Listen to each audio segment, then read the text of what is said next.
there were unusual high spikes in chemicals and heavy metals. Barium, aluminum, manganese, magnesium, zinc. And I suspect that we're getting the pollution from something in the atmosphere that's being released. Engineering scientist terrified of projects he helped create, an excuse for weather modification programs. Dr. Matthew Watson from Bristol University in the UK told the media recently that he's terrified by many of the geoengineering projects currently in the works to thwart man-made climate change, a phenomenon being hawked as an excuse for weather modification programs by many in mainstream science as a threat to humanity. But see, the projects going on worldwide are admitted, but the details are secret. The patents are public, that they add the barium salts, aluminum dioxide, some radioactive isotopes to the kerosene jet fuel. Then the pilots, everybody don't know what's going on. The airlines don't even know what's going on. And then they become aerosolized dispersal units. Then they put in kids' textbooks. We showed this about 6 years ago in a mainline textbook being used all over the country. Look that up. Textbook teaches kids about chemtrails, I think was the headline. And it says, yes, we have patents. It's added to jet fuel. It goes through the jet engine and puts a sunscreen, was the quote, up there to protect you from global warming. There's a whole giant global secret project going on. They tell adults it isn't happening, and then it's in textbooks. It is. A system not aware of it. Well, there's a literal breakaway civilization operating in plain view, jacking our food, our water, the drug supply, everything.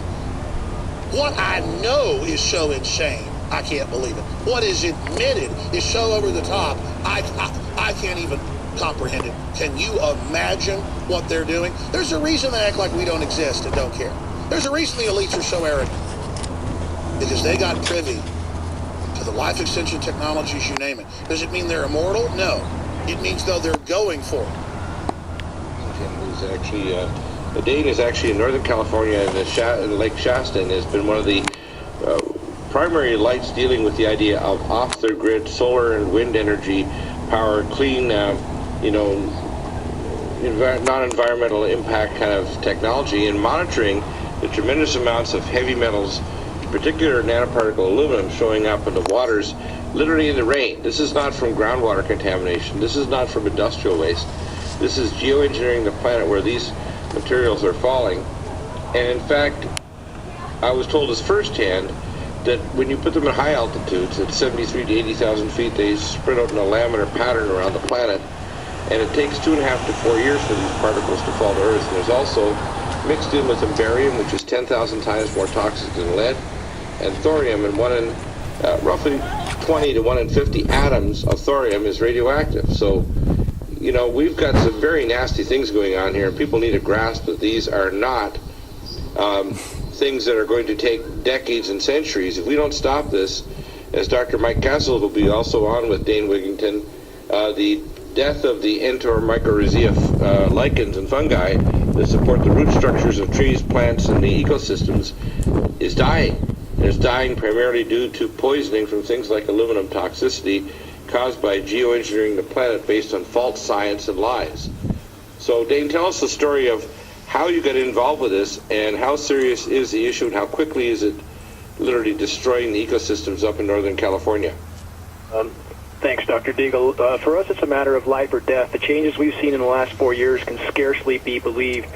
I have a background in solar power. I worked for Battel Power on some of the first solar plants in the continental U.S. When I began to lose 50-60% of my solar uptake from solar obscuration that was whatever was being emitted from these aircraft, I began to investigate the issue. We took our first rain test 4 years ago at 7 UGL, 7 parts per billion of aluminum, which geohydrologists said at that time was quite high. Since that time, we have had tests escalate as much as 50,000% from that mark, up to 3,450 parts per billion, which is literally toxic rain.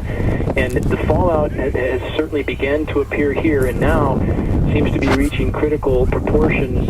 We have fir tree die-off. We have lost about 80% of the amphibians in our area in the last 4 years alone. We've had salmon spawning crashes from 160 50,000 in the local tributary here to 8,000 in 4 years.